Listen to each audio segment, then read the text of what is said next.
ഈശോ മിശിഹായ്ക്ക് സ്തുതിയായിരിക്കട്ടെ. ഇന്ന് തിരുസഭ മാതാവ് വിശുദ്ധ ബെനഡിക്റ്റിൻ്റെ തിരുനാൾ ആഘോഷം ഓർക്കുന്നു. ഇന്ന് നമ്മൾ ധ്യാനിക്കുന്നത് വിശുദ്ധ മത്തായിയുടെ വിശുദ്ധ സുവിശേഷം 10-ാം അധ്യായം 7 മുതൽ 15 വരെയുള്ള വാക്യങ്ങളാണ്. യേശുനാഥൻ തൻ്റെ ശിഷ്യന്മാരെ സുവിശേഷ ദൗത്യവുമായി ലോകത്തിലേക്ക് അയക്കുകയാണ്. നിങ്ങൾ ദൈവരാജ്യം സമീപിച്ചിരിക്കുന്നതെന്ന് ലോകത്തെ മുഴുവനും അറിയിക്കുവൻ എന്ന് പറഞ്ഞുകൊണ്ട് അവരോട് യാതൊന്നും നിങ്ങൾ കരുതാതെ നിങ്ങൾ ദൈവരാജ്യ പ്രഘോഷത്തിന് വേണ്ടി പോകാൻ അറിയിക്കുകയാണ്. ഇവിടെ നമ്മൾ ഏറ്റവും അധികമായി പ്രാധാന്യം കൊടുക്കേണ്ടത് യേശുനാഥൻ ശിഷ്യന്മാരോട് പറഞ്ഞ ചില നിർദ്ദേശങ്ങളെക്കുറിച്ചാണ്. എന്താണ് നിർദ്ദേശങ്ങൾ? നിങ്ങൾ സ്വർണമോ വെള്ളിയോ ചെമ്പോ യാത്രയ്ക്ക് സഞ്ചിയോ ഉടുപ്പുകളോ വേല ഒന്നും കരുതരുത്, നിങ്ങൾ സുവിശേഷ വേലയ്ക്കായി പോവുകയാണ്. അതായത് യേശുനാഥൻ ശിഷ്യന്മാരെ വിളിച്ചത് സുവിശേഷം പ്രഘോഷിക്കുക എന്നതിനേക്കാൾ ഉപരി സുവിശേഷം ജീവിക്കാനാണ്. അതുകൊണ്ടാണ് അവർക്ക് ഇങ്ങനെ നിർദ്ദേശം കൊടുത്തത്. നിങ്ങൾ എല്ലാം എടുത്തുകൊണ്ട് പോയി സുവിശേഷം പ്രഘോഷിക്കാനല്ല, എല്ലാം ഉപേക്ഷിച്ച് നിങ്ങൾ തന്നെ സുവിശേഷമായി കൊണ്ട് സുവിശേഷം പ്രഘോഷിക്കാനാണ് പറഞ്ഞത്. ഇത് യേശുനാഥൻ തൻ്റെ എല്ലാ ശിഷ്യന്മാരോടും പറയുന്ന കാര്യമാണ്. അപ്പോൾ ഈ ലോകത്തിൽ ജീവിക്കുന്ന എല്ലാ മനുഷ്യരും സുവിശേഷം പ്രഘോഷിക്കുവാൻ വിളിക്കപ്പെട്ടവരാണ്. പക്ഷേ സുവിശേഷം പ്രഘോഷിക്കുക എന്നതിനേക്കാൾ ഉപരി സുവിശേഷം ജീവിക്കാൻ നമ്മൾ വിളിക്കപ്പെട്ടവരാണ്. ഈ സുവിശേഷം നമുക്ക് നൽകുന്ന വലിയൊരു പാഠം അതാണ്. അതുകൊണ്ടാണ് യാതൊന്നും കരുതാതെ നിങ്ങൾ പോകാൻ യേശുനാഥൻ തൻ്റെ ശിഷ്യന്മാരോട് പറയുന്നത്. കാരണം ആരാണ് അപ്പോൾ അവരെ കരുതാൻ പോകുന്നത്? അവരെ ദൈവം കരുതിക്കൊള്ളും. അപ്പോൾ ഇതിനർത്ഥം നമ്മൾ നമ്മുടെ ജീവിതത്തിൽ ഈ ലോക ജീവിതത്തിൽ കുടുംബജീവിതത്തിലൊക്കെ എല്ലാം ഉപേക്ഷിച്ചുകൊണ്ട് സുവിശേഷം പ്രഘോഷിക്കാൻ പോകണമെന്നല്ല.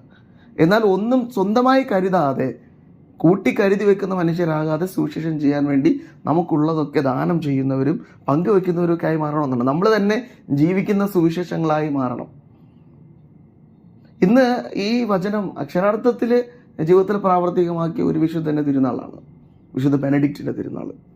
ഇറ്റലിയിൽ ജനിച്ച അദ്ദേഹം വളരെ ചെറുപ്പത്തിലെ സന്യാസം സ്വീകരിച്ച മനുഷ്യനാണ്. പാശ്ചാത്യ സഭയിലെ സന്യാസത്തിന് തുടക്കം കുറിച്ച മഹാവ്യക്തിയാണ് ഈ ബെനഡിക്റ്റ്. തനിക്കുണ്ടായിരുന്ന സമ്പാദ്യങ്ങളെല്ലാം ഉപേക്ഷിച്ചുകൊണ്ട് ലൗകിക ജീവിതത്തെ പാടെ ഉപേക്ഷിച്ചുകൊണ്ട് അദ്ദേഹം ഏകാന്ത ജീവിതത്തിലേക്ക് കടന്നു പോവുകയാണ്. ക്രിസ്തുവിൻ്റെ സുവിശേഷ മൂല്യങ്ങൾ മാത്രം ജീവിതത്തിൽ പ്രാവർത്തികമാക്കുകയാണ്. അപ്പോൾ ഇത് കണ്ടറിഞ്ഞ് ഇദ്ദേഹത്തിൻ്റെ വിശുദ്ധിയെക്കുറിച്ച് കേട്ടറിഞ്ഞ് ഒത്തിരിയധികം മനുഷ്യർ ഇദ്ദേഹത്തോടൊപ്പം അതേ ജീവിത രീതി തുടരാൻ വരികയാണ്. അപ്പോൾ അദ്ദേഹം തന്നെ ഒരു സുവിശേഷമായി മാറിയിരിക്കുകയായിരുന്നു.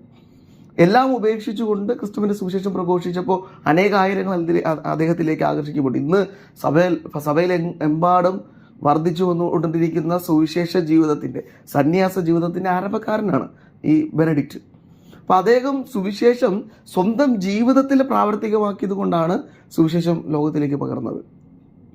അദ്ദേഹം സുവിശേഷമായി മാറിയത് കൊണ്ടാണ് അനേകായിരങ്ങൾ അദ്ദേഹത്തിലേക്ക് ആകർഷിക്കപ്പെടുകയും സുവിശേഷ ജീവിതം ജീവിക്കാൻ ആഗ്രഹിക്കുകയും ചെയ്തത്. അപ്പോൾ ഇതൊരു മാതൃകയാണ്. സുവിശേഷം ജീവിച്ചുകൊണ്ട് സുവിശേഷം പകർത്താൻ നമുക്ക് കഴിയണം. അപ്പം ഇന്ന് ഈ വചനം ധ്യാനിക്കുമ്പോൾ, വിശുദ്ധ ബെനഡിക്റ്റിൻ്റെ തിരുനാൾ നമ്മൾ ആഘോഷിക്കുമ്പോൾ നമ്മളും ക്രിസ്തുവിനോട് പ്രാർത്ഥിക്കാനുള്ളത് സുവിശേഷം ജീവിക്കാനുള്ള കൃപ ഞങ്ങൾക്ക് നൽകണമേ എന്നാണ്. സുവിശേഷം ജീവിക്കുമ്പോൾ നമ്മുടെ ജീവിതത്തിൽ സമാധാനം ഉണ്ടാവും. ക്രിസ്തു ശിഷ്യന്മാരോട് പറഞ്ഞിട്ടുണ്ട്, നിങ്ങൾ ഏതെങ്കിലും ഒരു ഭവനത്തിലേക്ക് പോകുമ്പോൾ അവിടെ നിങ്ങൾ സമാധാനം ആശംസിക്കണം. അപ്പോൾ ഈ ഒരു സമാധാനം നമ്മുടെ ജീവിതത്തിലേക്ക് കടന്നു വരും സുവിശേഷം ജീവിക്കുന്ന മനുഷ്യരാണ്. ഇന്ന് ലോകം മുഴുവനും സമാധാനത്തിന് വേണ്ടിയാണല്ലോ ഓടുന്നത്, പരക്കം പായുന്നത്. ഈ സമാധാനം ക്രിസ്തുവിനെ സുവിശേഷം ജീവിക്കുന്നത് വഴി നമ്മുടെ ജീവിതത്തിലേക്ക് കടന്നു വരിക തന്നെ ചെയ്യും. അപ്പോൾ ഈ വചനം ധ്യാനിക്കുമ്പോൾ നമുക്ക് പ്രാർത്ഥിക്കാം, സുവിശേഷം ജീവിക്കാനുള്ള കൃപ ഞങ്ങൾക്ക് നൽകണം. അങ്ങനെ അനേകായിരങ്ങളെ ക്രിസ്തുവിന് വേണ്ടി നേടാനുള്ള ബലം നമുക്ക് ലഭിക്കട്ടെ. ആമേൻ.